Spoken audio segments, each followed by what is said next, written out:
நினைக்கிறேன். உண்மையிலே நம்மளுடைய காசு வீணாக போகாது. ஹாஸ்பிட்டல்லாம் உலகத்தாருக்கு தான், கர்த்தரை நம்பாதவங்களுக்கு தான் ஹாஸ்பிட்டல்.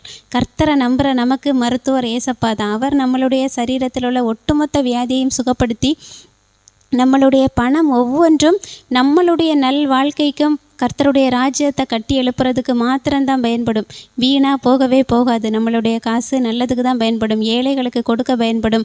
மற்றபடி நம்மளுடைய காசு வீணாய் போகாது. அந்த அளவுக்கு கர்த்தர் ஒரு ஆசீர்வாதமான வாழ்க்கைக்கு நேராக நடத்துவாங்க.